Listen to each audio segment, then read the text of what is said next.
Якое заданне Лукашенко даў сваім сакрэтным работнікам, дзе праваліліся беларускія чыноўнікі і што прапанаваў Павел Латушка, каб вызваліць палітвязняў? Вітаем, сябры! Гэта наша Ніва і зараз мы ўсё вам раскажам. Сакрэтныя работнікі Лукашэнкі. Сёння ён сустрэўся з кіраўніком КДБ Іванам Церцелем і зрабіў шэраг прызначэнняў у кіраўніцтва спецслужбаў. Праўда, каго і куды ён прызначыў, сакрэт і таямніца. КДБшнікаў нават не паказалі цалкам, толькі нейкія кавалкі тыпу рукі ці сівой галавы. Лукашенко адразу абазначыў ім галоўныя задачы. Першая гэта пошук шпіёнаў і дыверсантаў, а другая барацьба з карупцыяй. Але цікава, што менавіта на каньку барацьбы з карупцыяй Лукашенко і уехаў у беларускую палітыку ў пачатку 90-х. Прайшло 30 гадоў, і ён з чаго пачынаў, тым і сканчвае. Нічога практычна не змянілася. Акрамя таго, Лукашенко расказаў, што даведваецца падрабязнасці жыцця на захадзе з фільмаў, а таксама падзяліўся канцэпцыяй крышывання і мышкавання, што б гэта не азначала. Вот такое скрытое такое мышкование типа крышевания, как это принято в других государствах. Мы часто на эту тему видим фильмы по телевидению и так далее. У нас этого быть не должно. Вот крышевание это, если оно есть, оно будет очень серьезно ударять по нашим людям. Ну і па класіцы не абышлося без скаргаў. Перад сваімі сакрэтнымі падначаленымі Лукашенко выступіў з працяглым маналогам у адрас еўрапейскіх краінаў, у якім пажаліўся на санкцыі і папалохаў планамі захопу Беларусі. Карацей, усё як заўжды. Я очень надеюсь на чекистов, что, по крайней мере, я буду вовремя информирован по тем или иным вопросам. А где нужно, вы и сами примете соответствующие меры. Галоўная гісторыя гэтых дзён крушэнне верталёта іранскага прэзідэнта Раісі, які разбіўся ў нядзелю непадалёк ад мяжы з Азербайджанам. Спачатку іранскія СМІ паведамлялі, што гэта была проста жорсткая пасадка, а прэзідэнт нібыта ў парадку. Але пасля прызналі, што ў катастрофе не выжыў ніводны, хто знаходзіўся на борце верталёта. Апошнім часам Іран канфліктаваў з Ізраілем, але ж паводле папярэдняй версіі гэта была не дыверсія, а няшчасны выпадак. Праз моцны туман верталёт урэзаўся ў гару.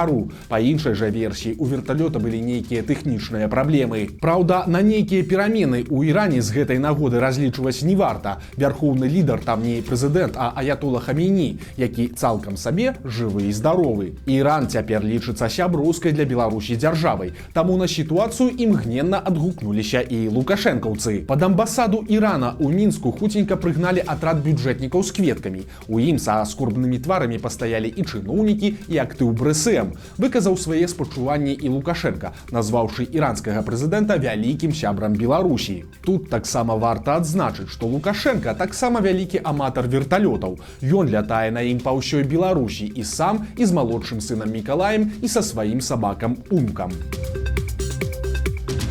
Крывавыя трактары. Складаецца такое ўражанне, што Лукашэнку ці то мала праблем у сувязі з вайной, ці то ў пошуку грошай ён ужо зусім не лічыцца з наступствамі. Цяпер з'явілася навіна, што на акупаваных Расіяй украінскіх тэрыторыях хочуць наладзіць выпуск беларускіх трактароў. Перамовы на гэтую тэму ўжо ідуць. Беларускія чыноўнікі абмяркоўваюць пытанне з акупацыйнай адміністрацыяй Запарожскай вобласці. Праўда, не факт, што ўсё дойдзе да справы. Раней падобныя навіны ўжо з'яўляліся. У той жа акупаванай Запорожскай вобласці хацелі адкрыць філіял аршанскага мясакансервнага камбіната, але ж далей за размовы пакуль не дайшло. Чарговы антырэкорд. Недахоп кадраў у Беларусі павялічыўся да дзікіх лічбаў. Цяпер толькі ў афіцыйным банку вакансій размешчана 150 тысяч прапаноў. Для параўнання, год таму гэтая лічба складала 120 тысяч. Прычыны зразумелыя. Эміграцыя беларусаў праз рэпрэсіі і вайну, а таксама чысткі на прадпрыемствах па палітычных прычынах. Улады добра разумеюць праблему. Выказваўся пра яе і Лукашенко. Ён разносіў чыноўнікаў, каб утрымлівалі моладзь унутры Беларусі і загадваў клікаць на працу пенсіянераў. Апошняя яго ідэя была будаваць больш жылля ў правінцыі, вакол заводаў, дзе не хапае работнікаў. На яго думку, каб атрымаць кватэру, людзі будуць пераязджаць у рэгіёны і ісці працаваць на тыя заводы. Але пакуль усе высілкі і Лукашэнкі, і яго чыноўнікаў ніякага плёну не далі. Атрымаўся полны правал. У У лукашэнкаўскіх сілавікоў з'явіўся свой фонд пад назвай «Маладая гвардыя». Яго узначаліў Мікалай Карпянкоў, былы кіраўнік Губазік, а цяпер намеснік міністра ўнутраных спраў. Фонд пад яго кіраўніцтвам павінен аб'яднаць усе дзіцячыя вайскова-патрыятычныя клубы праўладных дзеячаў і бізнэсоўцаў. Сёння ў Беларусі налічваецца 18 вайскова-патрыятычных клубаў, куды ўваходзяць 2000 хлопчыкаў і дзяўчат. Галоўная ідэя фонду – аказання бясплатнай дапамогі клубам, якія займаюцца выхаваннем так званых юных патрыётаў, а таксама развіццё праўладнага патрыятычнага руху сярод моладзі і прыцягнення для гэтага у тым ліку спонсарскай дапамогі. Прасцей кажучы, Карпянкоў будзе вырушчваць беларускіх дзяцей з сілавікоў за грошы спонсараў. Хто будзе гэтымі спонсарамі, зразумела. Альбо праўладны бізнес, альбо тыя, каму загадаюць. Маўляў, хочаш працаваць у Беларусі, пералічы-ка грошы малалетнім патрыётам Карпянкова. А дадатковага абсурду ўсяму гэтаму дадае тое, што фонд зарэгістраваны па адрасе Нацыянальнай бібліятэкі. Лідія Ярмошына прызналася, як беларускія чыноўнікі адрываліся на пляжы ў Маямі. У сюжэце пра вярбоўку замежнымі спецслужбамі былая старшыня Цэнтр выбаркама згадала, як беларускія чыноўнікі ездзілі за мяжу ў 90-е. Гэта цяпер Амерыка і Захад галоўныя ворагі лукашэнкаўцаў, а раней паехаць на семінар і расслабіцца на пляжы за амерыканскія грошы было звычайнай справай. Просто послухайте самі. Многие, я не буду называть даже, собственно говоря, крупные руководители, которые тогда работали уже, положим, в должности министров, они 40 человек просто поехали в Майами, и 40 человек с белорусской стороны на каком-то семинаре целиком за счет американской стороны 20 дней отрывались на пляже. По сути дела, Верховный Совет выезжал группой вместе с секретариатом во Францию. Это человек 70, предположим. Их вот, поскольку мы были люди очень бедные на тот момент, и с ними начинают работать. Дарэчы, падпісваюць Ярмошыну ў сюжэце вельмі сціпла. Беларускі дзяржаўны дзеяч, хаця яна ўжо даўно на пенсіі.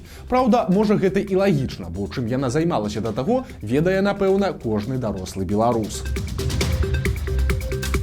Павел Латушка расказаў пра новы план вызвалення палітвязняў. У новым выпуску ток-шоу «Мне таксама не падабаецца» ён расказаў, што дэмакратычныя сілы спрабавалі дамагчыся вызвалення хаця б часткі зняволеных у абмен на допуск Беларусі да ўдзелу ў сёлетняй алімпіядзе, якая пройдзе ў Парыжы. І вось ведаючы хваравітую любоў Лукашэнкі да спартыўных спаборніцтваў, можна адзначыць, што ідэя ў прынцыпе неблагая. Латушка кажа, што беларуская апазіцыя нават правяла перамовы на гэты конт у некалькіх еўрапейскіх сталіцах, але выніку падобна не будзе, бо да алімпіяды засталося 2 месяцы, але ніякіх размоваў пра допуск Беларусі не вядзецца. Усё застанецца так жа, як і было. Беларускія атлеты будуць выступаць у Парыжы ў нейтральным статусе, а палітычныя вязні застануцца ў калоніях у статусе схільных да экстрэмізму. Мінчук паслаў азаронка на 3 літары. І гэтая гісторыя скончылася кепска. Малады мужчына напісаў каментар, дзе коратка і ёміста параіў азаронку, куды таму ісці. Цяпер Мінчука затрымалі сілавікі. Яго прымусілі зняцца ў пакаяльным відэа і прызнацца ва ўдзеле ў пратэстах і рэгістрацыі ў плане перамога. У чым канкрэтна вінавацяць затрыманага, пакуль невядома, але падобна, што мужчыну свеціць крыміналка. Дарэчы, раней азаронак ужо казаў, што марыць, каб усіх такіх каментатараў саджалі ўсіх і надоўга. Вось сілавікі цяпер і здзяйсняюць мары прапагандыста. Такі вось сумны беларускі парадокс, бо за патокі бруду, абразаў і нянавісці, якія сам азаронак прадукуе з тэлеэкранаў, яго не тое, што ніхто не карае, а наадварот. Яму за гэта плацяць зарплату і ўжо далі і кватэру, і нават медаль за адвагу.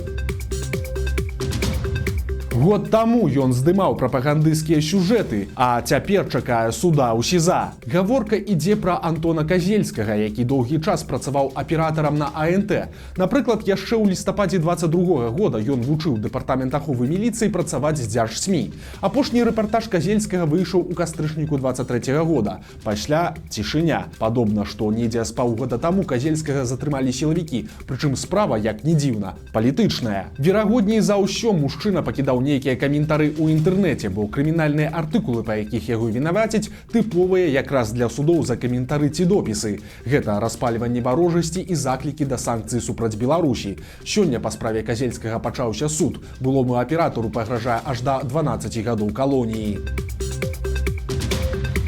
Жудасная аварыя адбылася пад Мінскам. Уначы на трасе лоб у лоб сутыкнуліся два легкавікі. Ад удару машыны загарэліся. Кіроўцы абедзвюх машын сканалі на месцы. Гэта былі зусім маладыя хлопцы. Аднаму было 33, а другому 32 гады. Вы не поверыце, але згарэў яшчэ адзін беларускі аўтобус МАЗ. На гэты раз проста ў цэнтры Мінска на праспекце Машэрава. На шчасце ніхто не пацярпеў, але аўтобус выгараў цалкам. Што стала прычынай здарэння, цяпер будуць высвятляць эксперты.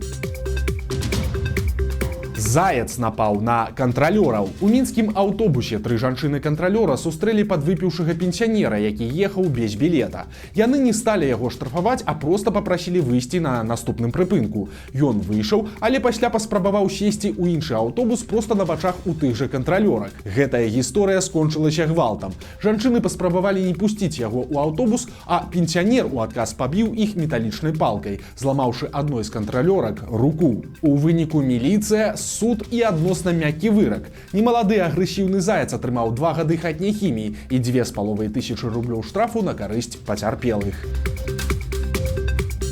Тым часам Гнюс атакуе ўсё новыя і новыя беларускія рэгіёны. Вось такое відэа знялі на Гомельшчыне. Дробная машкара літаральна не дае праходу. Асабліва цяжка даводзіцца жывёлам, якія не могуць схавацца ад нашэсця насякомых. Пры гэтым людзі адзначаюць, што гэта нейкая анамалія, бо раней Гнюс у такой колькасці ніколі не з'яўляўся. А вось вучоныя ў сваю чаргу супакойваюць і кажуць, што гэта зусім не знак хуткага апакаліпсісу, а вынік нестабільнага і надзвычай цёплага надвор'я.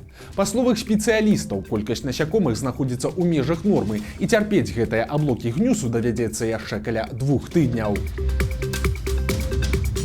Вось такія навіны панядзелка. Падпісывайцеся на канал, стаўце лайкі альбо дызлайкі і выказвайце заўвагі ў каментарах. І, канешне, чытайце нашу Ніву, глядзіце нашу Ніву і любіце Беларусь. Сустрэнемся заўтра.